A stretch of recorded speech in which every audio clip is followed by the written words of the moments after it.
Herkese merhaba. Ben Operatör Doktor Süleyman Ordu. Şanlıurfa Mehmet Akif İnan Eğitim ve Araştırma Hastanesi'nde üroloji uzmanı olarak görev yapmaktayım. Böbrek kanalı darlığı yani tıbbi adıyla UP bileşke darlığı çoğunlukla doğuştan gelen çocukluk yaş grubu hastalığıdır. Ancak nadiren de olsa erişkin yaş grubunda da görebilmekteyiz. Zamanında tanı alıp tedavi edilmezse hastalarda böbrek kaybıyla sonuçlanabilmektedir. Hastanemize başvuran genç erişkin hastamızda sık sık idrar yolu enfeksiyonları ve şiddetli sağ yan ağrıları, atakları olmaktaydı. Hastaya yaptığımız tetkiklerde böbreğini besleyen fazladan bir damarın olduğunu ve bu damarın böbrek kanalına baskı yapmış olduğunu izledik. Tıpkı üzerine basılan bir bahçe hortumu gibi hastamızın idrar akışı engellenmişti. Hastamıza laparoskopik yani kapalı yöntemiyle müdahale ettik.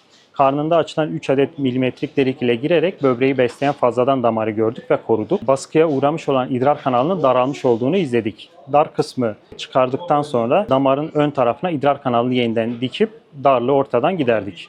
Açık ameliyat aksine yaptığımız 3 delikle yaptığımız bu ameliyat ile hastamız ameliyat sonrası dönemde neredeyse hiç ağrı yaşamadı. Hastada kozmetik açıdan belirgin bir ameliyat izi kalmayacak ve günlük yaşamına kaldığı yerden en kısa sürede devam edebilecek.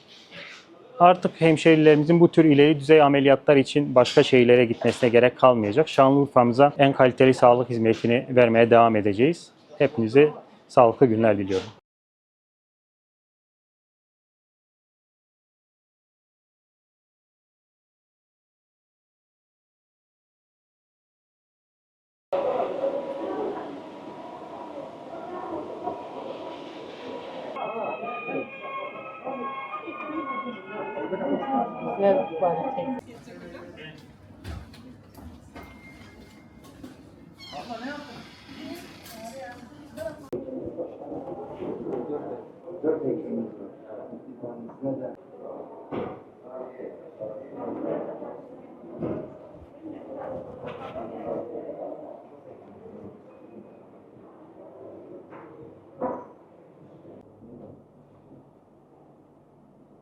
Ekranı hiç almayacaksın değil mi?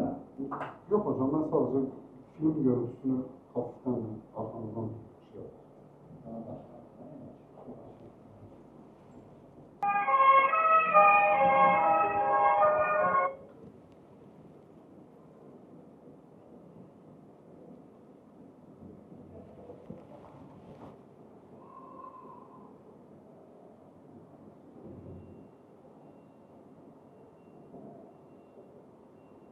Ağrın sızın var mı burada? Biraz hafifledi. Ağrıların azaldı. Öksürüğün, balgamın geçti mi bu şikayetlerin? Evet, iyiyim hocam. Tamam.